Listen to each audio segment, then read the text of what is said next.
It's finally time to take a look at the most accurate tank destroyer within World of Tanks console, and quite possibly the most accurate tank when fully aimed, the Grille 15 in World of Tanks console. And of course, this is the tier 10 German tank destroyer that features the perfect tank round, and almost one of the tanks that I have kind of neglected over the years. I haven't necessarily played all that much with this tank. However, in recent times I've played it a fair few times just to try and get some replays to test it out, and I've had a few really fantastic games. But ultimately this tank is all about being the traditional sniper. You want to make sure that you can set yourself up in a position where you can continuously deal damage against opponents, and that is exactly how the Grille plays. You are not going to be brawling in this tank. If you want a brawling tank destroyer, you're better off picking something like the Object 268 version 5 or something like that.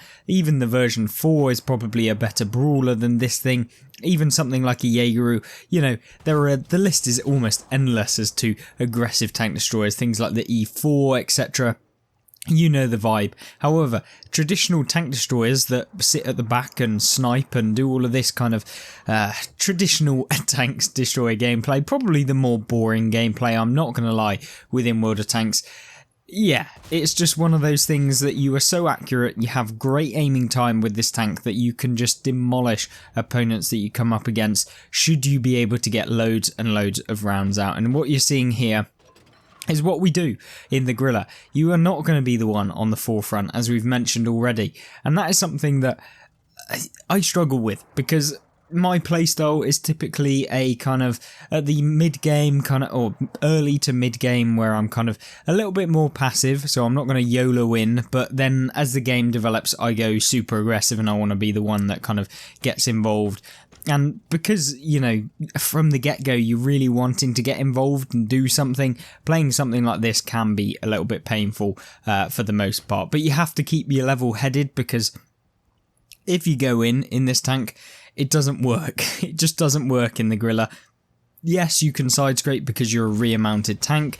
Yes, you can kind of poke around the corner and do damage, and yes, you could go in. But because of the dispersion whilst moving in the Grille, and generally just like the kind of awkwardness that this tank brings, it is very difficult for you to consistently be able to deal damage. And albeit, you know, in close quarters combat, if you're at long ranges you can consistently deal damage, and that's exactly what you're seeing here. The reload of the tank is pretty good for being able to deal, what, like 800 damage per shot. And that means that you can just farm up tons of damage. And in this replay you've seen us hit, what, like 4 shells, and we're up to 3k damage already, and it just is so easy with this tank. It looks easy, but trying to find a position that will allow you to do this is both kind of down to your experience within the game, whilst also being very much down to what the opponents decide to do. Something like this E75, you can't predict that someone's just going to sit on top of the hill and be in not a great position where you can kind of farm them up, but you know, it's one of those things that you can take advantage of in a tank like this to be able to kind of come out on top. Now what you're seeing here is what happens when you kind of delay your shots in the Grille. You're not entirely sure if you're going to be able to pen. Of course, if we had heat rounds, we would have been able to pen the upper plate guaranteed, and we probably could have penned anyway there, but I didn't want to risk it, and so we're just going to go for the safe shot into the 50 TP here. Now the E4 we have to do something about, and if we can manage to get the rear of his tank, or just basically anywhere that isn't the very frontal armour, then we're going to be able to pen. And unfortunately we low roll for 658 damage, which is terrible, to be honest with you. And at this point, yes, we've had a very good game, having picked up 5,885 damage. However, it is not the pinnacle. This is not where you want to stop in the Grille. This is where you can use the speed of the tank, and this is where the Grille is, I guess, has a slight advantage over some tanks, in the form that yes, you can actually progress, yes, you can get forward, but it's very painful to do so, because if you get caught out, if someone decides to YOLO you, if basically anything artillery related decides to come even close to you, then those 1800 hit points that you see in the bottom left hand corner of the screen disappear very quickly, and trust me, they disappear very quickly in the majority of your games that you play in this tank.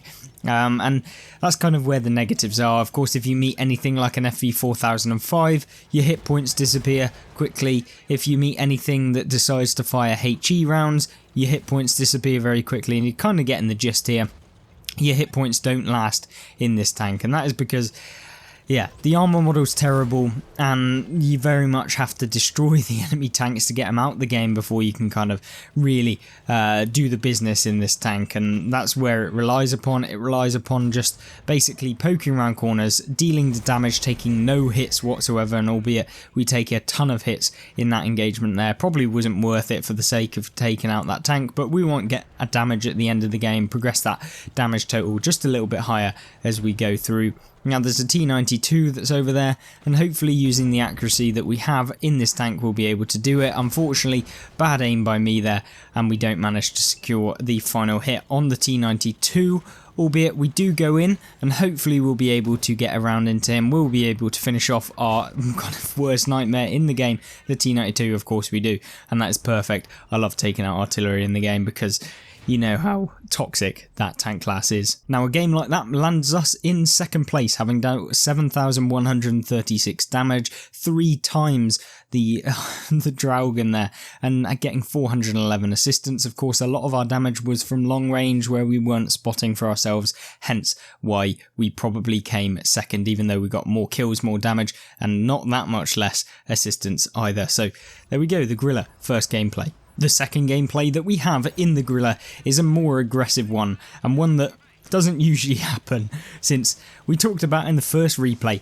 that playing the Grille aggressively doesn't typically work, and that is exactly what we're going to try and showcase, that sometimes it can, but you probably shouldn't, because a lot of the times you do get punished. However, it works in this gameplay.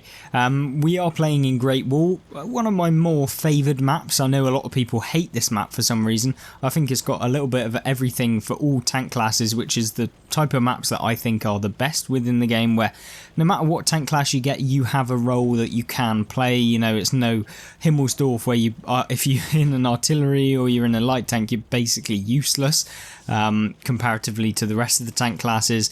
Yeah, it's kind of one of those. Now, what you're seeing here is us take a fairly aggressive stance for a paper tank destroyer, and that is where I think it goes wrong a lot of the times, because if you get spotted by pretty much anything, if any of the type 5s that you can meet in the game decide that they're just gonna get you, pin you down and take you out, then yeah, there's not much you can do about it. If any of the FV 4005s that we mentioned earlier pin you down and get you out, then you're not going to be able to do anything. However, with a poorly timed shot at the beginning of the game, hopefully that doesn't continue now.